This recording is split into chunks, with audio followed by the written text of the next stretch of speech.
All right, hello everybody. Welcome to Torn from the Pages. We are at this point, new streaming group, and we're coming to you from the snowy climes of Western Canada, and we're excited to launch into some stories together. Tonight, we have three adventurers with us here. First of all, we have the Halfling Barbarian Fennel Farfoot. Go ahead and introduce Hello. yourself, sir. Yeah, my name's Jesse. I'm playing Fennel, shortened to Fen. He's Halfling Barbarian. Okay, and next we have Artemisia. Hello, my name is Kenneth, and I'm playing the wood gnome Artemisia. She is a forest gnome wizard. Excellent. And last tonight we have Jeb. Hi, everybody. I'm Jeb, and I will be playing Tanith Crownshield. Tanith is half elf, half dwarf, so I know that's an unusual combination, but I'm really excited to play him and see where this game goes. And I'm Joel. I'll be the dungeon master for this group, and as long as they'll have me, I think. Maybe there'll be a revolt at some point. I don't know if I'm too hard on them or etc. Tonight we're going to be playing a prologue to Candlekeep Mysteries. It's actually in one of the encounters of the week, written by Ashley Warren, who she has written Icewind Dale and a few other D&D adventures. She's also in charge of the RPG writer workshops that happen twice a year. And so this is a bit of a modification of one of her encounters that she's written. So the prologue to our Candlekeep Mysteries is a story called My Brother's Keeper. And this is how the story starts. I feel like I need like a friendly giant kind of like bring thing to kind of You need your harp. yeah, a little harp or glockenspiel. I have one over there, but I should have brought it. You mentioned we're all playing short characters, so you could probably start with look up. Look way up. That's right. Way up. Okay, so the summer festival is in full swing. Fresh flower garlands are strung from building to building, and narrow cobblestone streets are packed with visitors. The air is humid and heady with the aroma of spices and treats. Children don whimsical costumes and play in the streets, and colorful banners sway gently in the breeze. On any other day, the city square is bustling with artisans of all kinds, luthiers, ceramicists, haberdashers, and milliners. The storefronts are inviting and well kept. One such shop, though, is dismal and abandoned. A faded wooden sign that reads Sophie's Toy Shop swings mournfully in the breeze. But the revelers in the square pay little mind to this relic of a bygone era. Enraptured by jesters performing magical tricks to the delights of the children. And amidst all of the joyful whoops and wails, you hear a single small voice, clearly in despair. Please help! My brother is asleep and I can't wake him up. How long's he been sleeping for? So, we have someone who steps up to the voice. Okay, so tell the other players what they see when you step up. What does the little girl see? The little girl sees a man, 5'10", 180 pounds. He's got holy symbol around his neck, and I'm sorry I haven't thought of what that's going to look like yet. Probably an anvil or a hammer or something to do with crafting and the forge. He is a cleric of the forge. He's wearing a scale mail, probably has a shield strapped on his back right now. And he steps up to the little girl and wants to know more. If somebody needs help, he needs to know more information before he knows how to best ascertain the situation. Okay. Does anybody else step up? Yeah, as Fen, I approach as well. I feel a little concerned, looking over my shoulder if anyone else seems to be hearing what I'm hearing, and what you would see is brown hair, brown-eyed. He's 3 foot 4 inches tall, 47 pounds. He's wearing fairly nice, almost fine traveler's clothes, carrying his walking stick. He was previously kind of, fingering his wallet pouch, judging how many coins he had to spend on all the goods he was seeing, but now he kind of disregards that and walks over. Okay. And is there a third adventurer that steps up? Artemisia trails reluctantly in people's wakes, wary of what might be making that plea for help. Okay.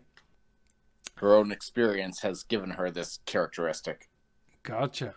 Okay, so you see a little girl wearing a faded red dress. She has a hood over her head. Her brown hair is slightly mussed and curly strands pulled loose from her braid. Upon seeing these people approach, she waves to you and beckons you closer to her.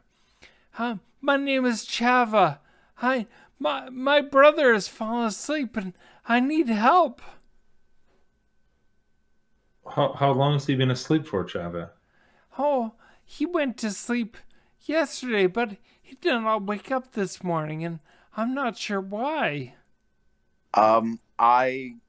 Artemisia at this point intercedes and asks, "Are you sure it's sleep? Does he have a pulse? Is he still breathing?" Fen says, "Well, where is he?" He's in the back of the shop.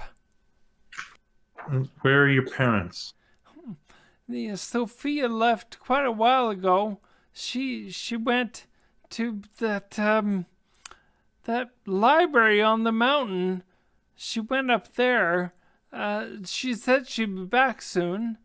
But can you please come help? You do look like smart and helpful folk. Maybe you will help wake up my brother, Sasha. He's been taking a long nap, and I want him to come out and play.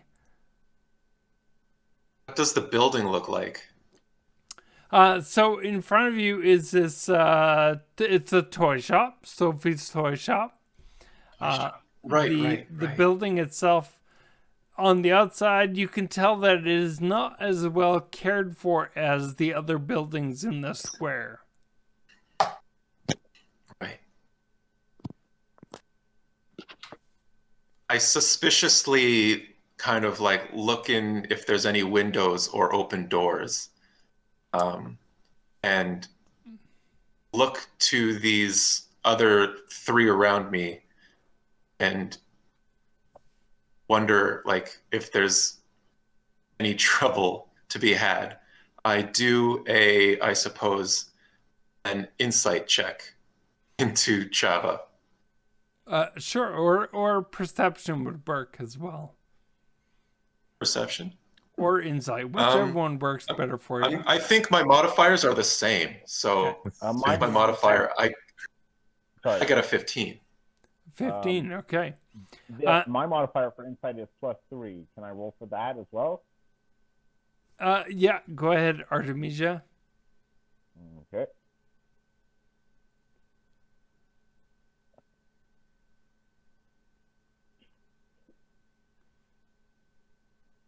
Sorry, I just have to bring this thing up.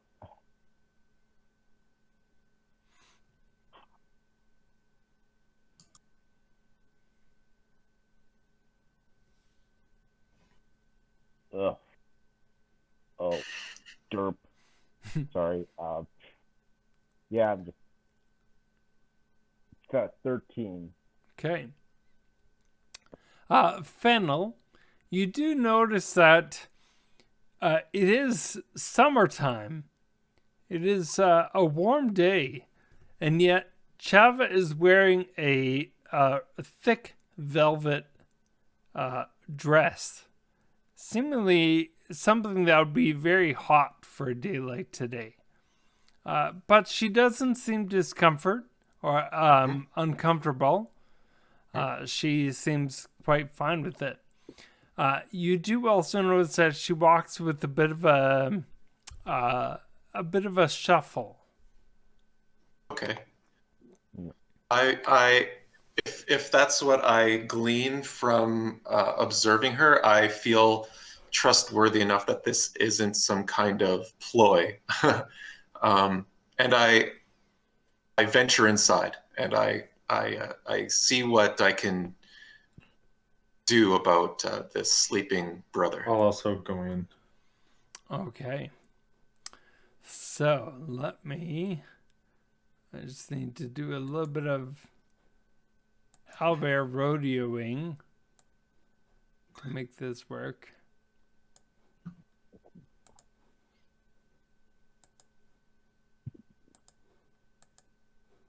Okay, you should be able to see the main room now. I walked inside. Okay, so Chava goes in with you. Okay. And I'm speaking with her saying, I suppose, show me where. I'm following you. She puts her finger to her lips and says, shh, I don't want to wake the others. What others? I look around and I try to mirror her whisper, but I don't know why. And I say, what others? There are others in the back, but they've been asleep too. But they might wake up if they hear you. You step into a musty artisan shop. Sunlight emanates through the front windows, illuminating particles of dust in the air. An assortment of toys, dolls, instruments, and other curios lay scattered around the shop, slumped over and covered in grime. There is a door. You can't quite see it. I'll point it out to you with the laser pointer. There's a door here in the southwest, and there's a door here in the northwest area. And Chava starts heading toward the door in the back. This door here. Please, my brother Sasha, he's in here. Be very quiet, though. I pick up one of the closest toys just to kind of examine it, if for no other reason than just to look at the craftsmanship that went into it. Sure. So it is a basic ragdoll type doll. Nothing special about it. You do see that there are a number of different kinds of dolls, especially in the area. There's also, like I said, a couple instruments too. But you do it clearly someone hasn't been in the shop for quite some time. There is a layer of dust. Yeah. It's quite you see Chava-sized footprints throughout the room, but that's about it. Like, something's not adding up. If there's a bunch of people sleeping here, it implies that it's being lived in, but all this dust implies it's not. Yeah. I turn. And we're not seeing any other. I look over my shoulder back at Tanith and say that that's quite a good observation, and I kind of cast suspicious eyes, kind of at Chava, but also just in general at everywhere, as I continue following. Artemisia does likewise. She has been suspicious of Chava from the start. The fact that, as you said, the presence of so much undisturbed dust implies this is not lived in, raises doubts about Chava's story. Okay. Just the others won't be a problem.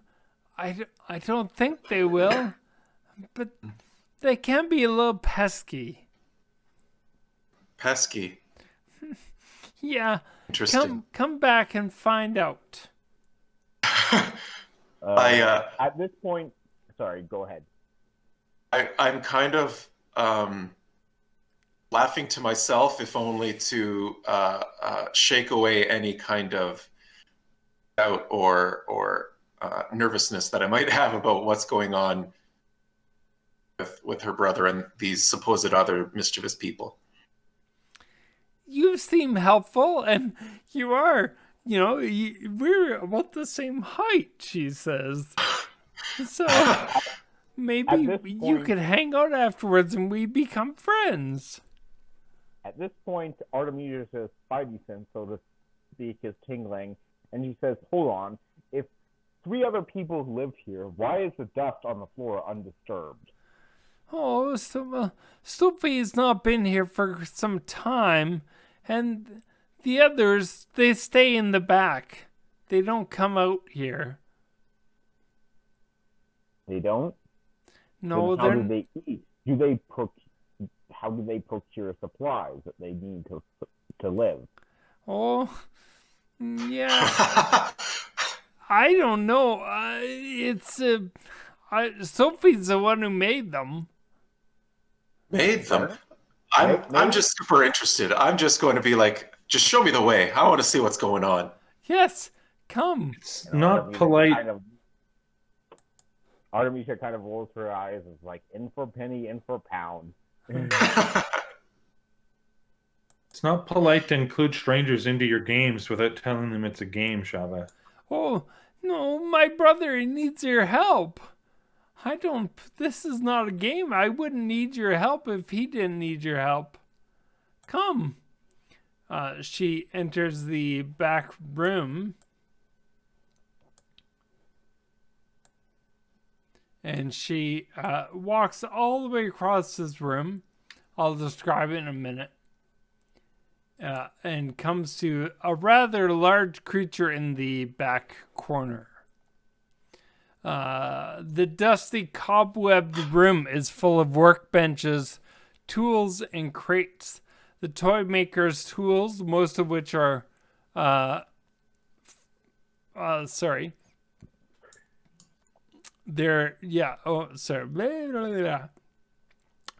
toys, most of which are lifeless dolls, wooden carvings, puppets, and clockwork toys, are scattered throughout the workshop.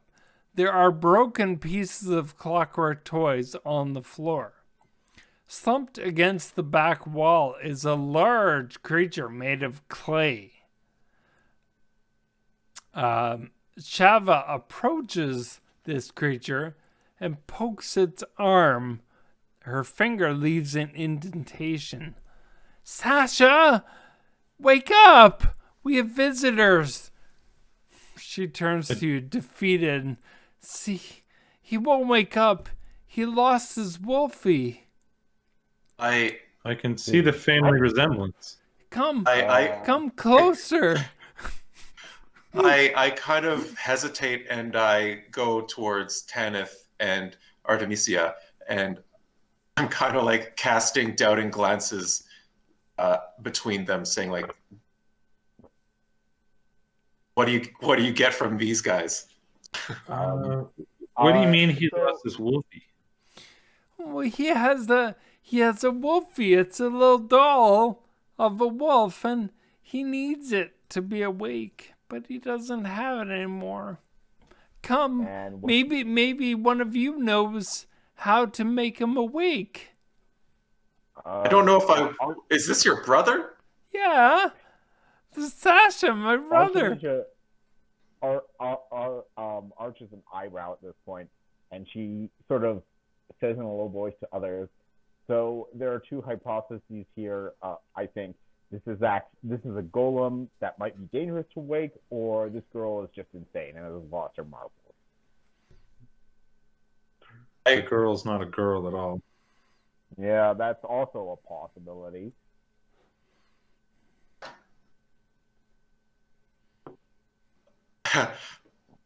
Fen is very intrigued, but also hesitant. He's kind of trying to play interested, but only in like a polite kind of fashion, and he's trying to humor Chava by kind of going along, but only with like an air of safety, saying, "Well, Chava, where's the last place you saw Wolfie?" Well, Sasha usually has it with him, but he must have lost it last night, and that's why he hasn't woken up yet. And maybe if we look around in here, we can find it.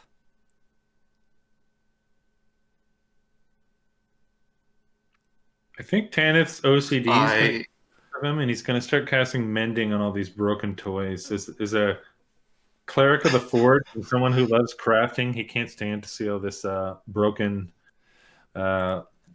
things. He's going to go around and mend them all. Sophie would really love that, but I need your help with my brother. Please, can we do that after?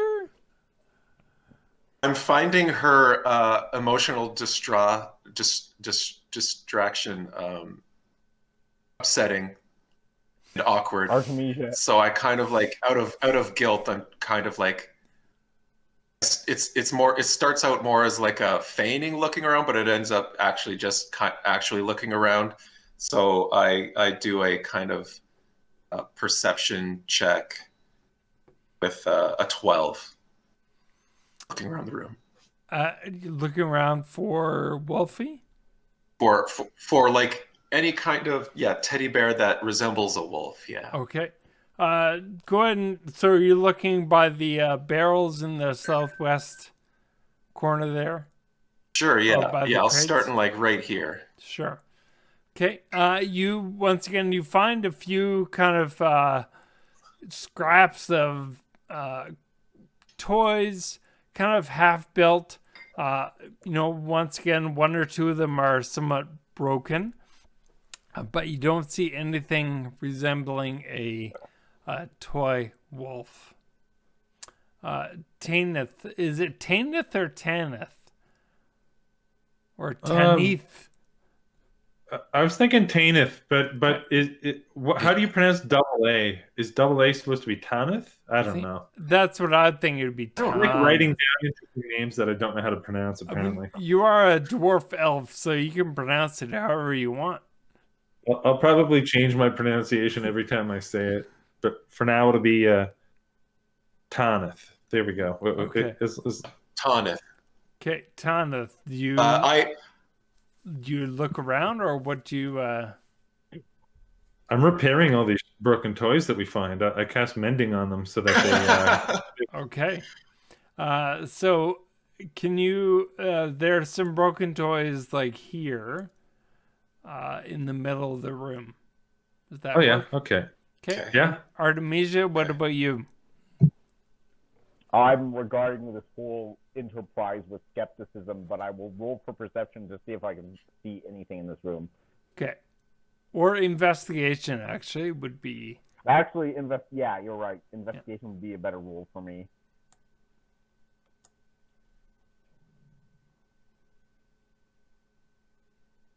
And that is a 7. Wow. Yeah, so... Well today. They're very half-heartedly looking around. That's right. Artemisia's like checking her watch and like checking the windows more so like, is there a quick escape? When does the inevitable boss fight come? Yeah. Chava herself is even looking. She's looking around underneath a workbench. So it's not like she's just, letting you do all the work. But yeah, Artemisia, you find just more clutter, broken parts of things, etc. Yeah.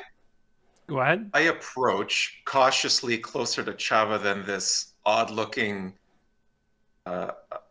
brother, and I, somewhat keeping my distance, I ask Chava where her brother might have been to have lost it.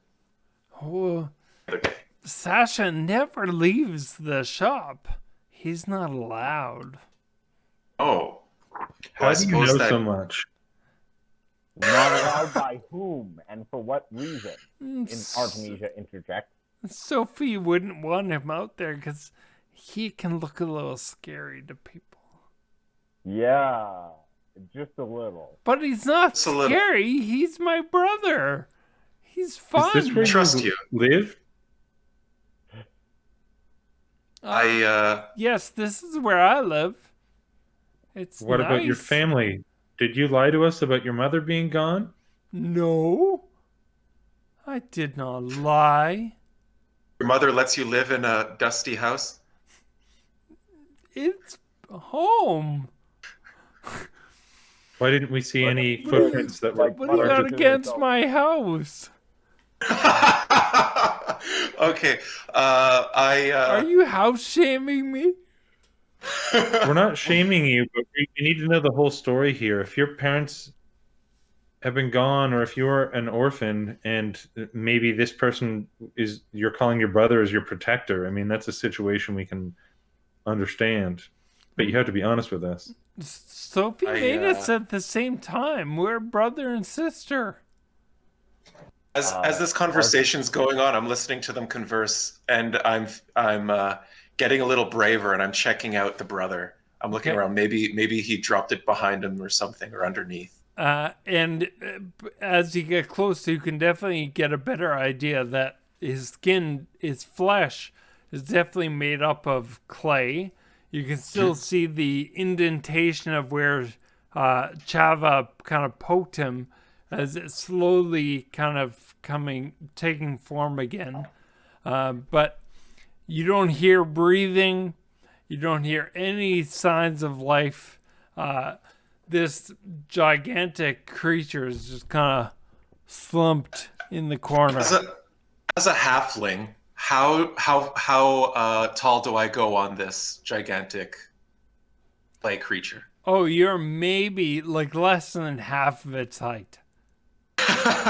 Okay, so I'm like looking up his nose or something. Yeah, exactly. And I'm okay, and peering around him, I see obvious, like on a obvious level, I don't see anything unless it's like a little bit hidden. So right, yeah, after I get a like good I look. said, his flesh looks like clay. As you look around, from one of the barrels springs a little clockwork toy. Kind of pops up, and in its hand, it's holding a little wolf-shaped doll. And Chava turns around and says, "Oh, you! Why'd you take that?" It speaks to Chava in a series of whirring clicks and sounds that are definitely not human at all. Kind of gears that turn, etc.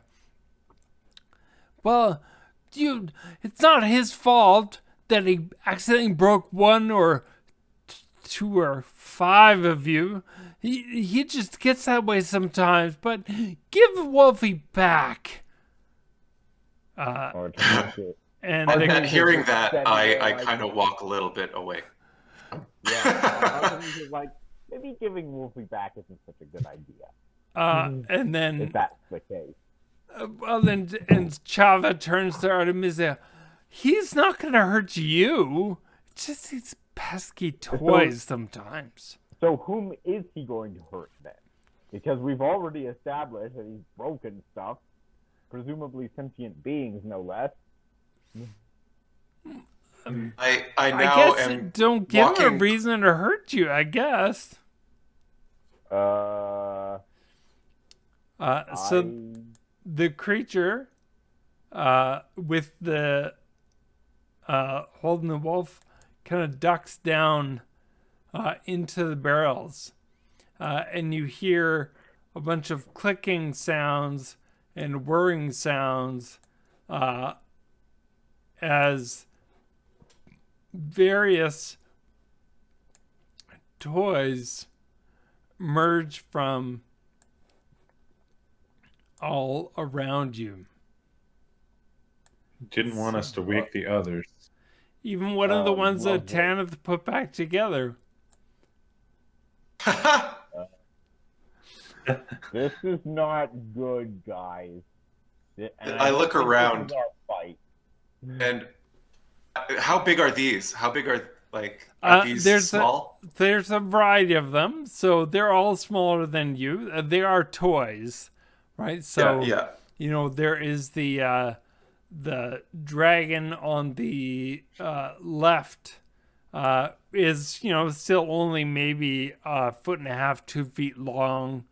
There's a little robot rabbit, which is, you know, still shorter.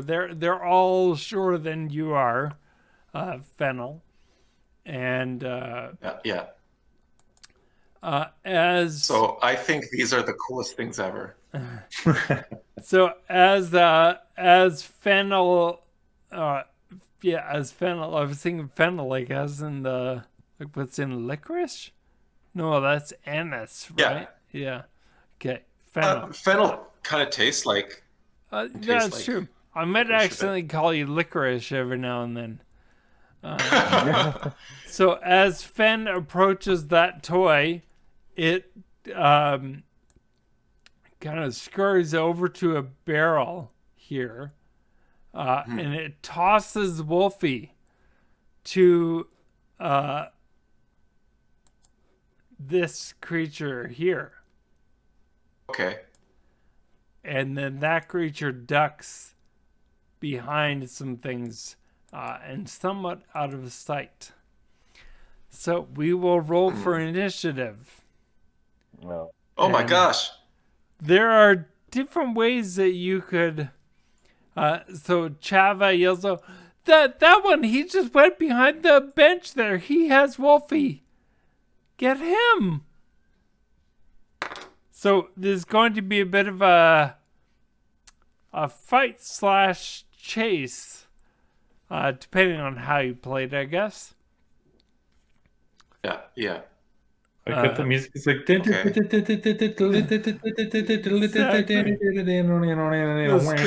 spinning plates one.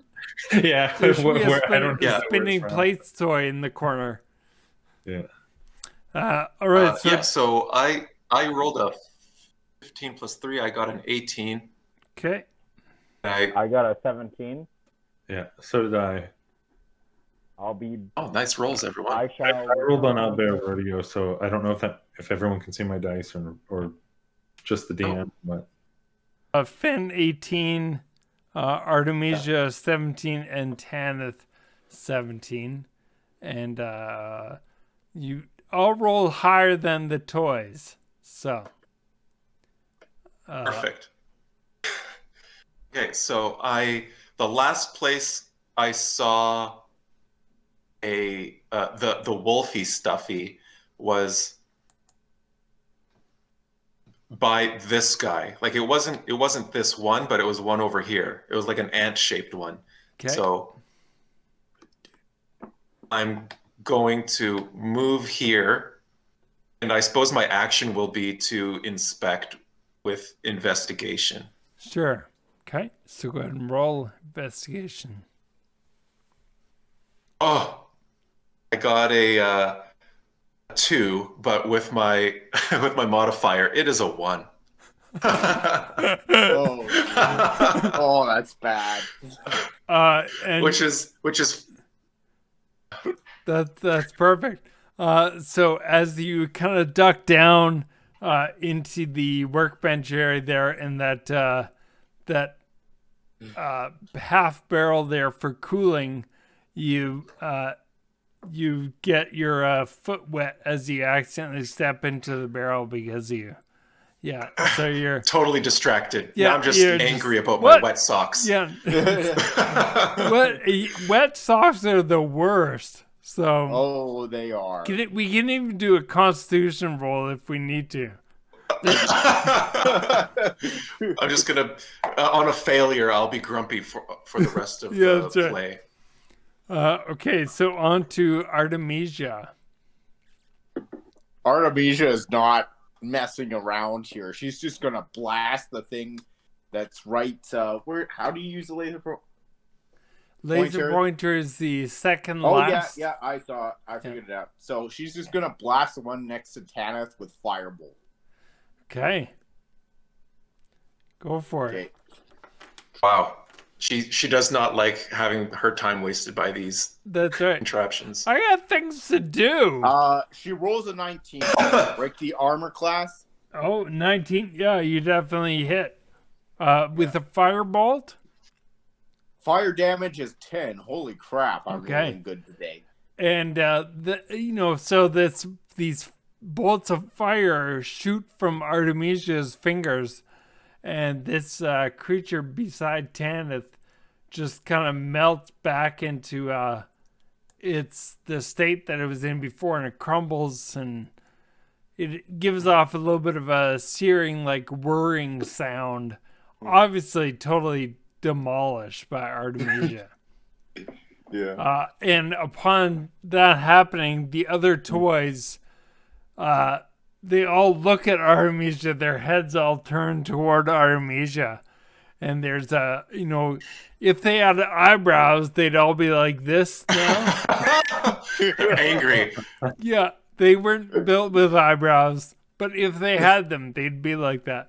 The whirring sounds they make are taking on a much more aggressive sound now. Instead of it being playful, now it's kind of Ben is going yikes. He's like, oh jeez. Yeah. Okay, Tanith, go ahead. Well, I'm actually more fascinated with these things than anything. Just as someone who's into crafting and creation, I almost wanted to pick up one of these things, but does it look like it's going to be hostile and try to swat at me or something if I do? I'm going to try to do it anyway. I'm going to move over here and try to pick, like they're small, right? Yeah. I guess I'll try to pick up this guy and take a look at him. Keep him away from my face, obviously, in case he's flailing his arms or doing something crazy. So let's do like a grapple. You're going to try and grapple it, basically. Yeah, I guess that's true. Okay, so rolling here. I rolled a 12. I don't know what I add to that. Sorry. Is that strength, I believe. So nothing. Then 12. Okay, yeah, and it as you try and you're approaching it not aggressively. You're out of more fascination, even though that's right. Artemisia just destroyed the one beside you. You're kind of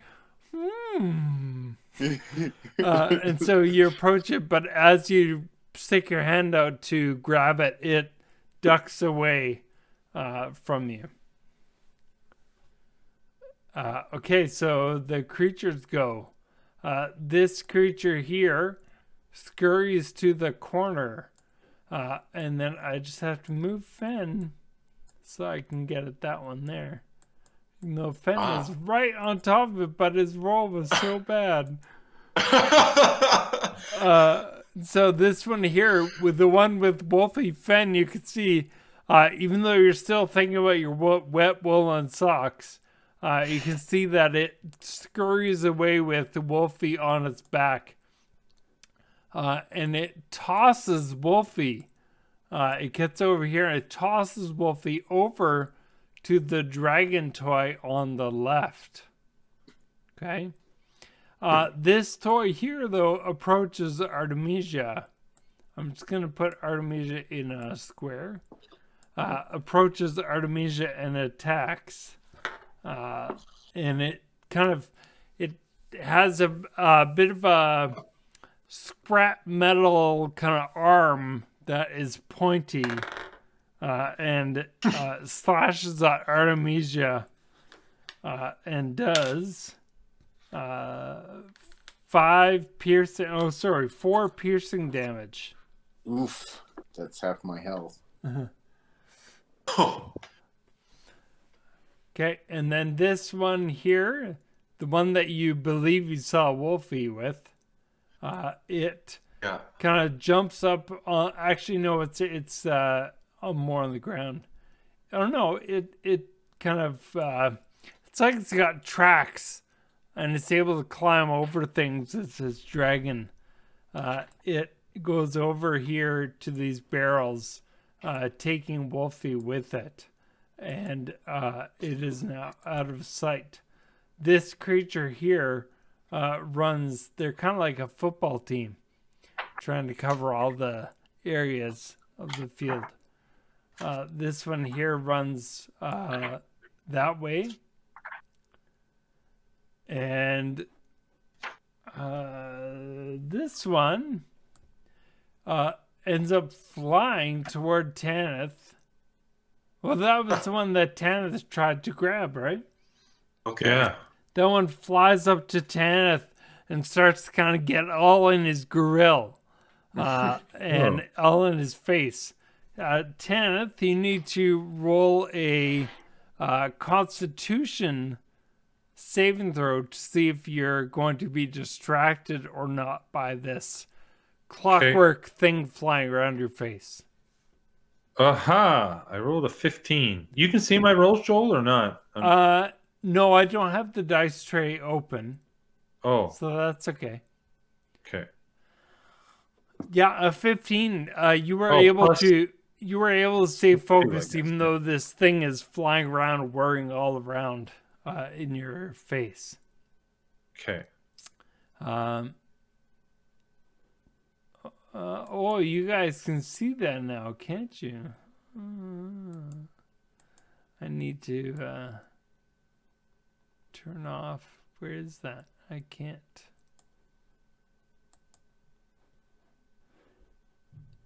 Okay. Well, that's fine. No? It's not it. Okay. Are these toys showing any hostility towards Shava or just us? Just you at this point, yeah. Chava is kind of like standing there like, oh no. But she's also egging you on like, get Wolfie, get him. I think I saw him over there. Okay, on to Fen. Ben. Okay, yeah. So Fen, from my last turn, things have basically taken a 180. He realizes that things are a little bit more hazardous than he was before, with just intrigue and curiosity. So he sees the attack that was made by one of these constructions against Artemisia, and he gets ready for like a retaliation. Oh, I'm on the wrong thing. There we go. So he comes up to it, and he makes an attack with his quarterstaff. Nice. Oh, wow. At 20. Whoa. We need Good rolls so far you tonight. gotta like give a high five to each other or something, or Boom. Yeah, first nat 20 of the game. First nat 20. Nicely done. So the way I do nat 20 is you get to do max damage on the one. So you'll roll, and then we just add the max damage of that weapon. Okay, so there's my quarterstaff is 1d8, so it's 8 plus 5, so that's 13. 8 plus 5, wow. yeah. 13 bludgeoning. So Fennel, who is quite an unassuming, little halfling, just leaps over, despite having a wet sock, Like, you gotta hand it to him. And he just unleashes with his quarterstaff, winds up and almost like a batter out at Fenway Park, launches into this clockwork toy and just smashes it to pieces.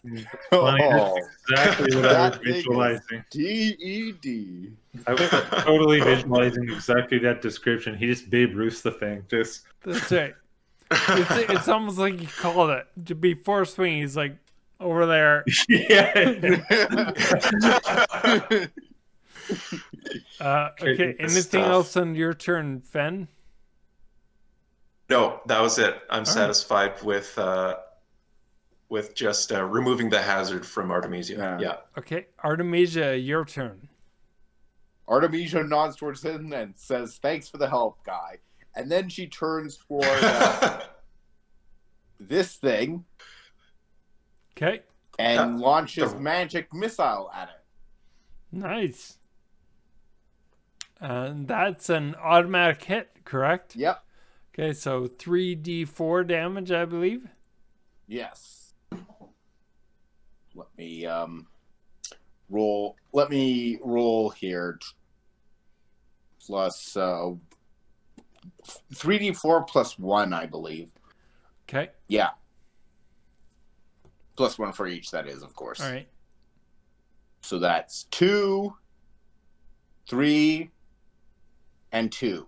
So that's a grand total of 7 damage. 7 plus the 1, so 8. Well, yes, I included the 1 as a modifier. When I was rolling, gotcha. So Yeah, so once again, from Artemisia's fingers come these bolts of energy that, twist and turn, even though they're only going, 5-10 feet. But they wrap around this little clockwork toy and bust it into small pieces.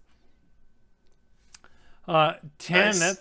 that is Artemisia. Sorry, anything else you want to do on your turn? I turn over to Finn and say, "I really owe you one," and that's it. That's my sort of free action. Okay, all right. Cool. Tanith, you still have this creature trying to buzz all around your head. right, and he was trying to distract me, but he didn't do a very good job because this halfling was a lot more distracting. I turn over, just watch him totally hit this thing out of the park, and I go, "Didn't expect that from the little guy." I turn back to this thing that's annoying me, and I'm like, how disrespectful. First, I fix you when you were just a bunch of broken pieces on the ground. Then I just had to take a look at you out of curiosity, and now you're all up in my face? All right. I reach back, I grab my shield and take it out, and take my Warhammer out as well.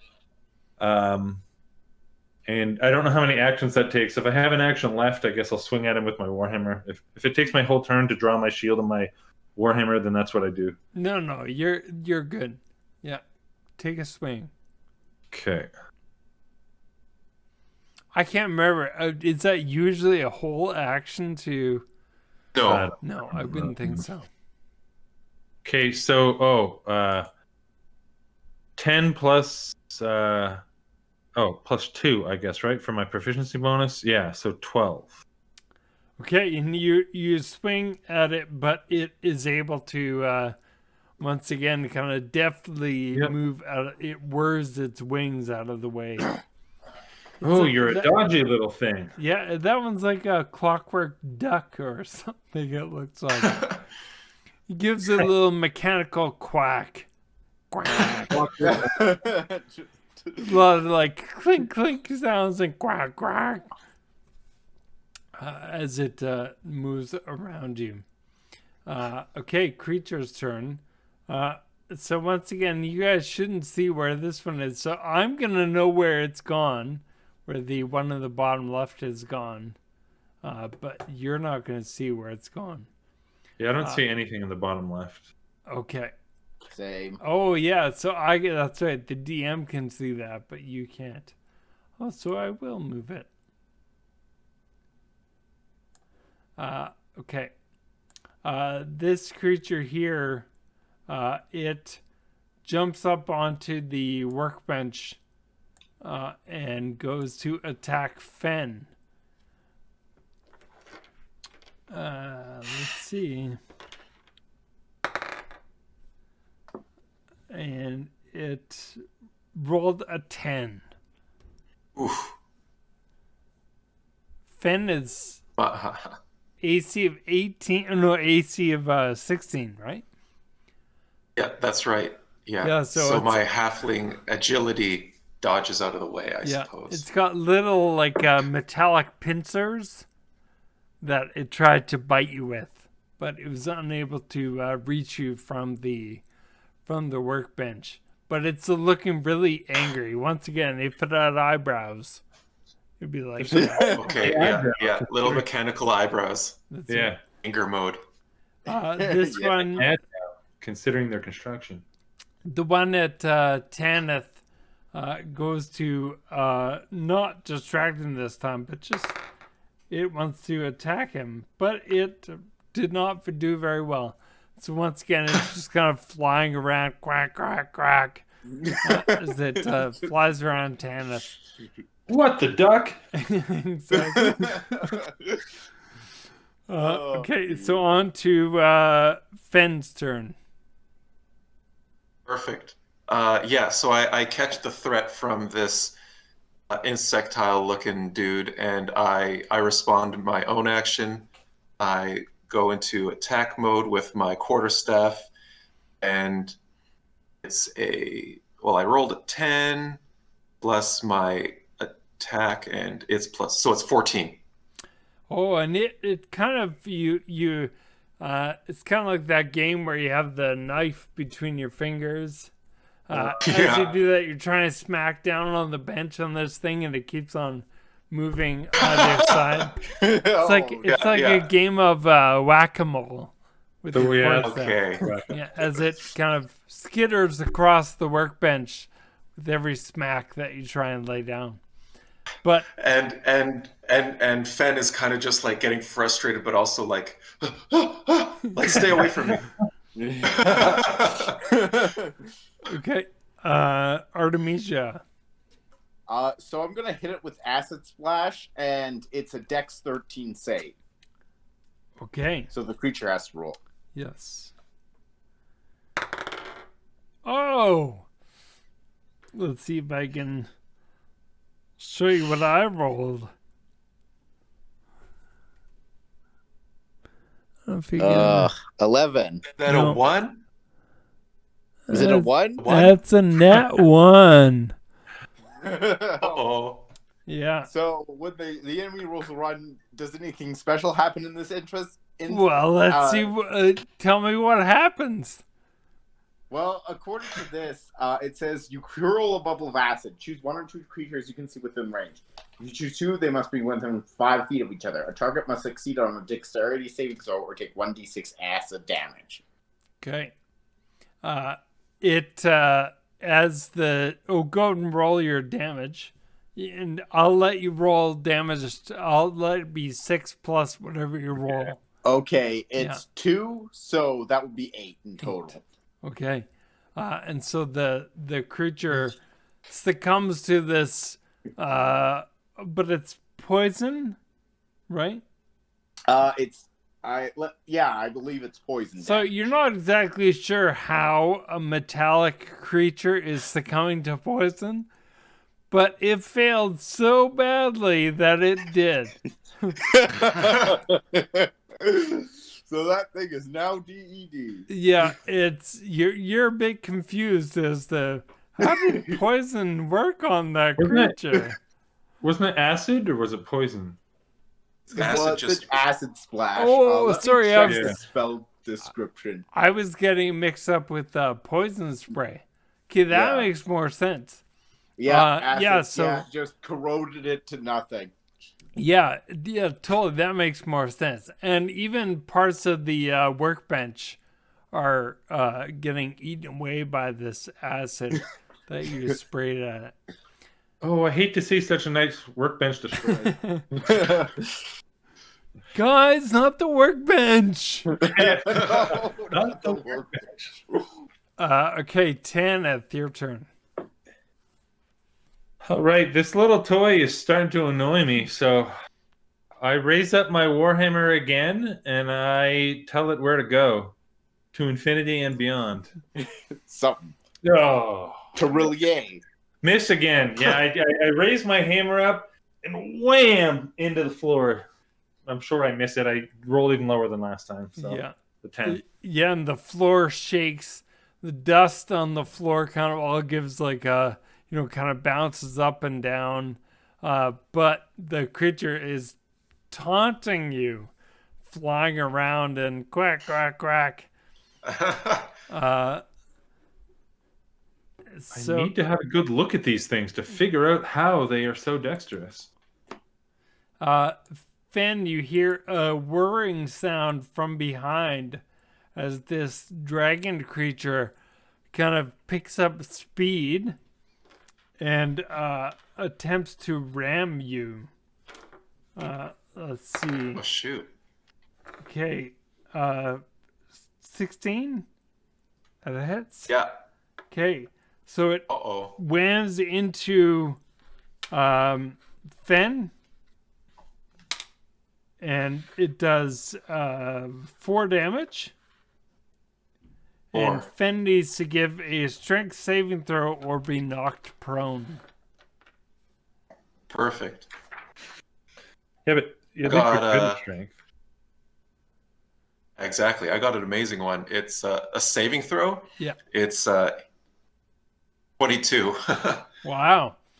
Yeah, you were able Yeah. to, despite your wet sock, you were able to stay on both feet quite handedly, or footedly, I guess, footedly. But you did take 4 damage, I think, right? 4. Yeah. Yeah. And I give a bit of like an oof exhale. Oof. As I catch myself with that. All right.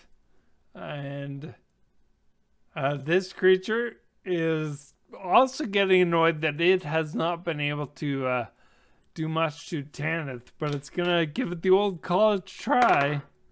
Oh, not good. Another miss.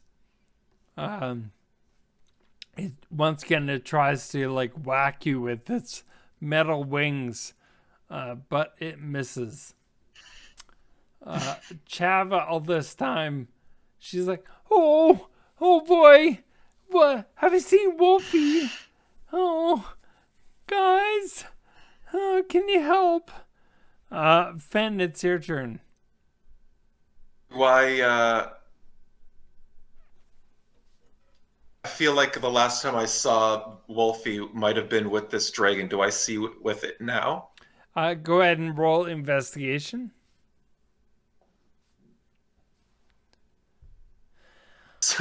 6. No. Oh, No Okay. other explanation needed. Yeah, exactly. So is that my move? I don't know if I think I that's would like say a free that's action a I do. bonus. I mean, you were right there with him, Yeah. so. Yeah, I retaliate with my attack.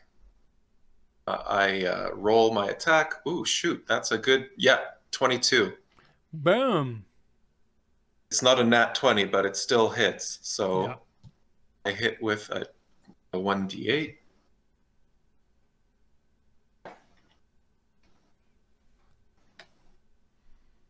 Or 9.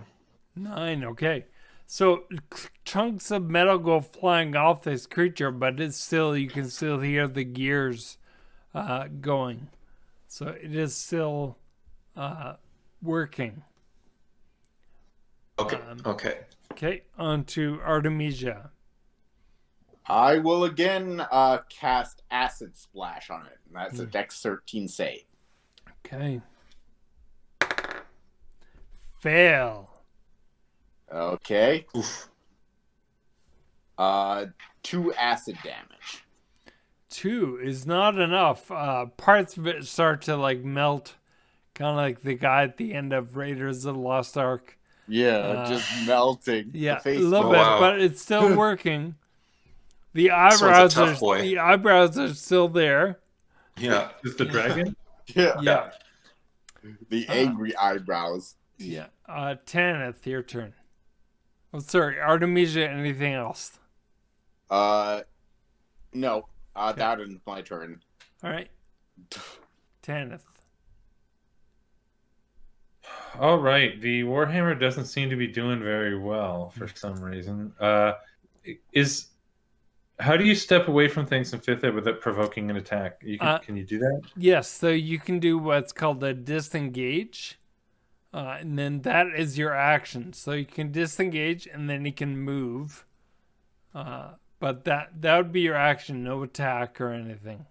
Oh, and if I use a ranged attack right now, it gets an opportunity attack or something? Is that... No, if you range attack the duck, that would be at disadvantage because you're within 5 feet of it. So you'd roll twice and take the lower number. Okay, I guess I'll just swing with my Warhammer again. What? Do it. I believe in you. Oh, I get a 13 this time. Still a miss. Yeah. The duck is like, you're pretty sure it's not just quacking, but it's like laughing at you. Oh, jeez. That kind of thing. Laugh it up, chucklehead. Okay. So this creature, the one by Tanith, it disengages, so no opportunity attack.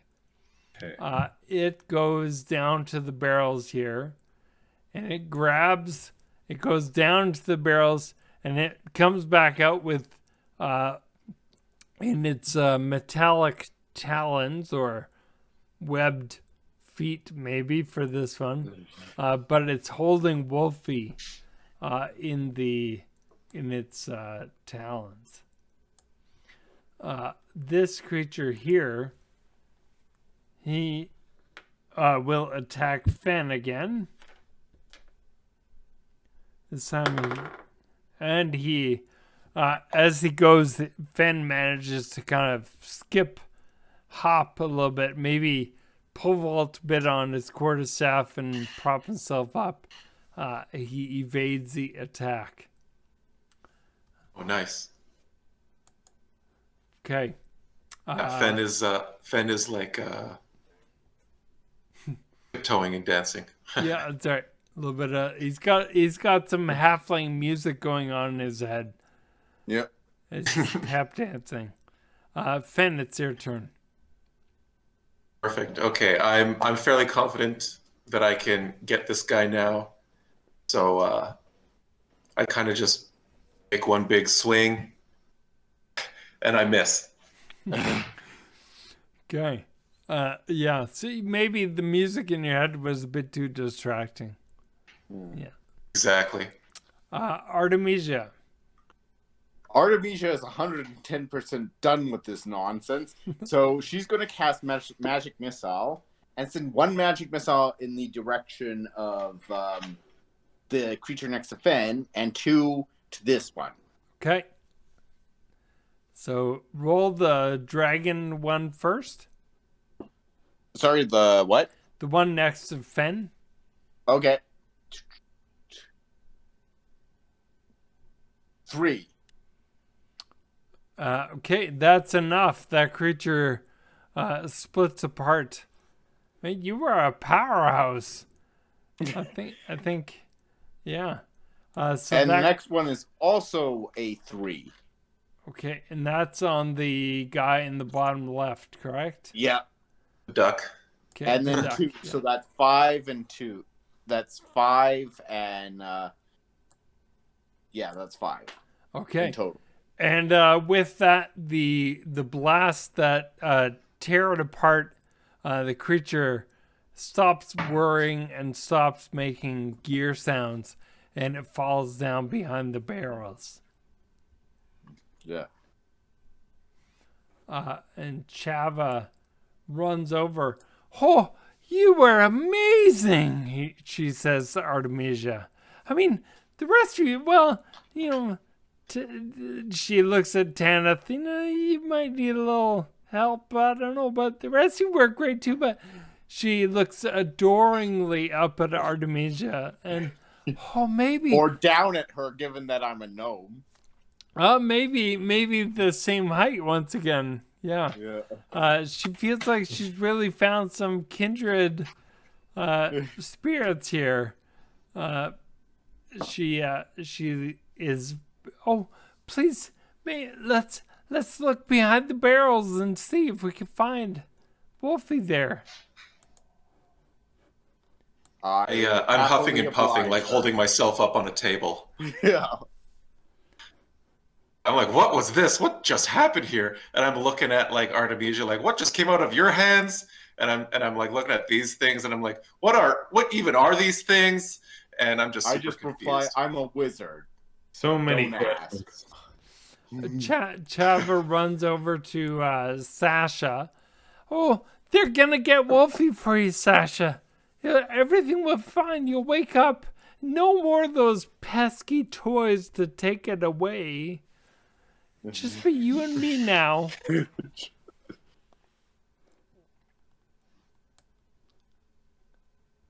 All right. So what do does you do? she has? No, she the, ran up to Artemisia and she ran back to Sasha. It's just over there behind the barrels.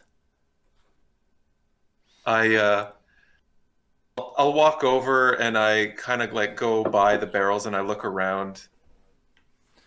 Okay, and you see... Should I roll it or is it obvious? It's pretty obvious. There's bits of scrap metal and gears, etc. But then you do see this kind of a rag doll, but made to look like a low wolf lying there on the ground as well. Okay. I take it and I pass these guys, and as I'm passing Artemisia, I say, "Thanks again. That was a tit for tat, I suppose." Yes, and I owed you one. I hoped I made good on that obligation. Oh, that was a lifesaver. Yeah. There's quite a bit and I explained here, though. Yeah. So I come to Chav and I say, "I suppose this is what you wanted?" Oh yes, please. Can we give it to Sasha? Sure, here you go. Oh, I give it to her. Oh, thank you. And she goes and puts it in Sasha's very large, menacingly large hand. And she places it in his hand. And as she does that, the eyes of this creature open up, and it takes shape, and it slowly kind of stands up. It stands like, it has to slouch down a little bit because of the low ceiling in the room, but it stands there and holds the little wolf and just kind of is like humming to itself. I'm wide-eyed and mouth agape, looking at the other adventurers, Tanith and Artemisia. Chava, no words. Chava delightedly booms, "Sasha, you're awake!" She gives a heartfelt hug that temporarily leaves a child-sized indentation in his clay body. Sasha, the magicians are out. Let's go watch them. We can watch from the window. Sasha and Chava both start to come. The rest of you should come watch too. Sasha follows Chava. I can't move both of them at the same time. Yeah. And I'm pressed as close as I can to this grate as I watch him move around the door. Yeah, so they both manage to get into the front area. Chava jumps up onto the bench by the window, and Sasha is behind, quite enamored by Wolfie. but also happy to be, obviously happy to be by his sister as well. I guess mending on the workbench. You're gonna fix the workbench. was a nice bench workbench. that got partially destroyed by acid Yeah. splash. Yeah. That's right. Yeah, that takes what, a minute, I think. I think To mending cast takes a mending? minute. Does it take a minute? Maybe. I'm pretty sure, yeah. 1 minute. You're right. Yeah. Okay. And I'm still like from a distance looking at this crazy, weird relative of Chava, Well, still trying to make sense of what's going on. and Chava sees you in the doorway there. Look, the magicians, they're out. The jesters. Come watch the window with us. Or do you have to go? I'm like, I mean, I'd love to go, but I think the doorway's on the other side of these people, so I'm like forced to like. I'm resigned to like I can't make a decision, but whatever decision I make, my action is the same until at least I pass them. So I kind of like get a little closer. I'm like eyeing him up, and I'm trying to see what kind of facial expressions that Sasha's making. Is he someone who's wary of me? As you come closer, Sasha, recognizing that you were the one who passed Wolfie to Chava, he kind of, with a palm over Wolfie, kind of holds it out for you and makes like a petting motion. And its expression is very, even though he's this gigantic creature, his expression is quite innocent and childlike. And he kind of just makes a sound. I kind of read his body language, and I'm like looking way up at him, and I kind of just slowly reach up and give Wolfie a couple pets. And is there something I can roll for to determine the nature of Sasha, like Arcana? Like what sort of magic brought him to life, or something like that? An Arcana roll. Just go for it. My DM motto is you can try. Yeah. Oh, last I rolled a 12. Not very high. So you are familiar with clay golems, but I mean, you've just seen a whole room of toys come to life. Obviously, whoever the toy maker is, they have some sort of magical properties that is able to animate these otherwise inanimate objects.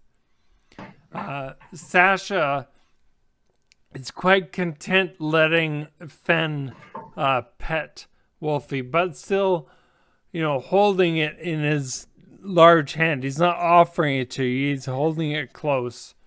But you can see a little bit of a smile cracking on his clay face. His eyes are as he looks at you. I'm after I pull my hand away and I realize that he doesn't seem to be of any immediate harm or danger, I kind of like crack a nervous smile and look back towards Chava and Sasha. Thank you so much for your help, says Sasha. Oh, hi, maybe you could help me with one more thing? And I say, well, after this, what other bother could there be? Yeah. She jumps down from the workbench. Whoa. She jumps down from the workbench, goes over to this table here, and pulls out an iron, like a lockbox. She opens it up.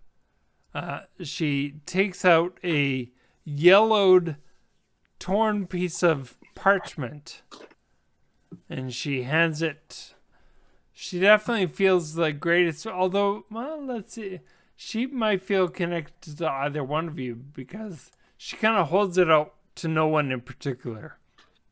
Has it been a minute yet? Sorry. Yes, definitely. Oh, okay. Yeah. Okay. Tanith. I'm done. Yeah. Yeah. She holds out this yellowed piece of torn paper, and Sophie forgot to bring this. I think she said it has to go to Candlekeep. You know, the big library on the mountain? Maybe you could bring it to her. And I say, well, how far away is it? Well, it's in the city here. We're not that far, but I can't leave the shop. No, I can't go very far from it, at least. I see. I look at the other adventurers around me, and I say, I mean, it can't be too much harder than this, right? There's I was lots. on my way If you to guys- I was on my way to Candlekeep anyway. Whoa. Oh, were that's you? Oh, wow. perfect. Okay, I don't even know what that is. And I say, but I mean, it might be nice to, be able to share a couple words with people I've had such a odd experience with. This was definitely an odd experience. So the two of you, would you be amenable to maybe going to a tavern or something and enjoying some food, some drink, and talking over what we just went through? Fen immediately perks up and he says, if you say tavern with food and a beverage, count me in. Yeah. Okay. I pat my belly. Chav is very pleased to have found some helpful adventurers, and if you'll excuse me, I want to go back to looking at the magicians with Sasha. Okay, have fun. She hops back up on the workbench and everyone else, Sasha, whoa, did you see that one? Oh, wow, she's quite enamored. Make sure you give that paper to Sophie, and she will thank you for it, because she was supposed to bring it and she forgot it, I think. What does Sophie look like again? Oh, if you ask one of the sages for Sophie the toy maker, they'll know. They'll know. She's the one who made all these magical toys then. I have a few questions for her myself. Oh, yes. Yeah, and maybe ask her when she's coming home.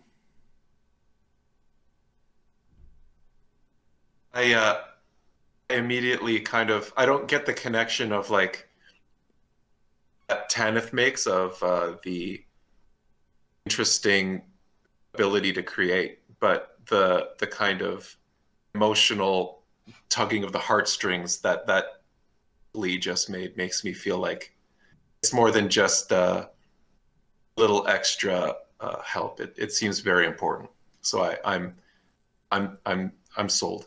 I'm going along with. Thank you. As Sophie would always say, come again. Looking at Chava and then casting another glance at Sasha, Fen basically says, I'll definitely think about coming again. Yes, yes. As I make my way around the table. Okay. And A long way Sasha around. has now turned his attention to the window as he's watching with Chava.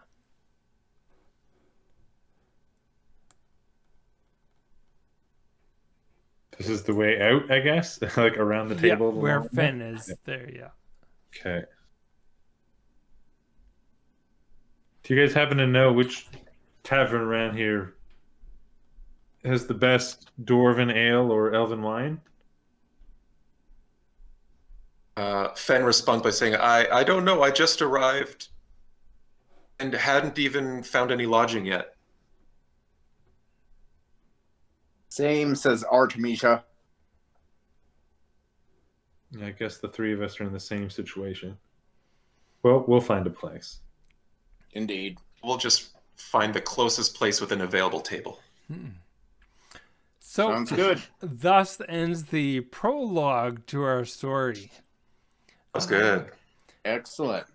And you all level up.